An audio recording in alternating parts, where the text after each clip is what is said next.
প্ৰাক্তন মন্ত্ৰী ৰকিবুল হুছেইন মিছাৰ কাৰখানা হিমন্ত বিশ্ব শৰ্মাই মাইমাল সম্প্ৰদায়ৰ ৰাইজক প্ৰতাৰণা কৰিছে। আজমলে বদৰপুৰৰ কৰিমগঞ্জ লোকসভা আসনৰ কংগ্ৰেছ প্ৰাৰ্থী হাফিজ ৰছিদক সমালোচনা কৰি এআইইউডিএফৰ প্ৰাৰ্থী চাহাবুল ইছলাম চৌধুৰীক ভোট দিবলৈ আহ্বান জনাই এনেদৰে সংবাদ মাধ্যমৰ আগত নিজৰ মন্তব্য দাঙি ধৰে।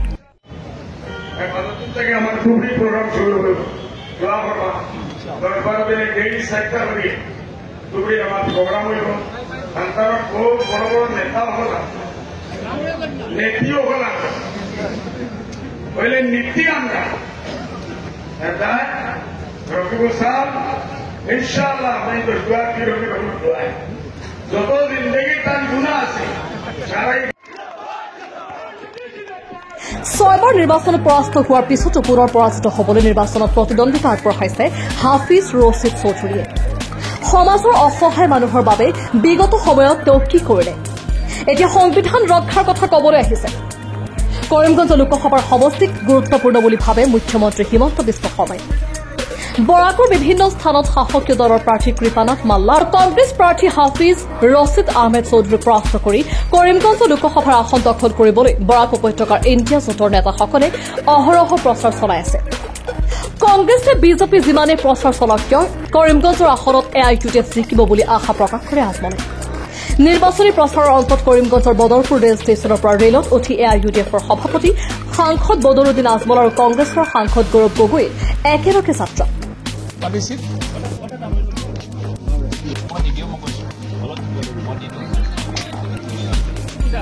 আমাৰ সাংবাদিকৰ সৈতে কথা পাতিবলৈ অনিচ্ছা প্ৰকাশ কৰিলে সাংসদ গৌৰৱ গগৈ।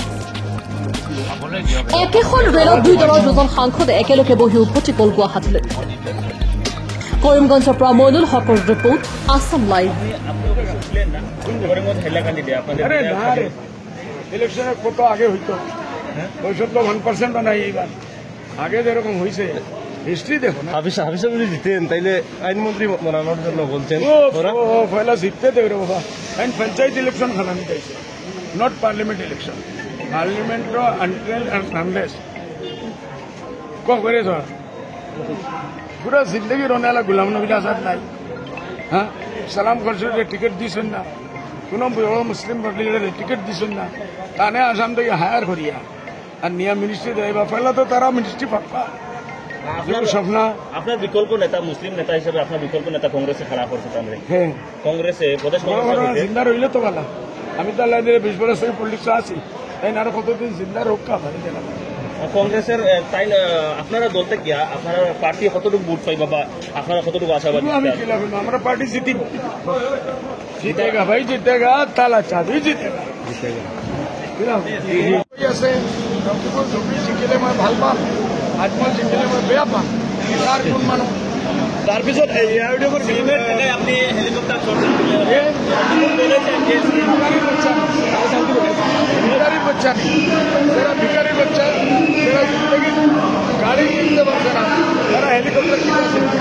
তেওঁ ক'লে যে আপোনাৰ বিধায়ক কৰিমুদ্দিন চাজুলিনে দালাল আৰু দালাল হ'ব। এইসব ফালতু বস্তু আপোনালোকে ভাল বস্তু বলুন। এইবাৰ দুৰ্নীতি কি হ'ব? দুৰ্নীতি কি হ'ব?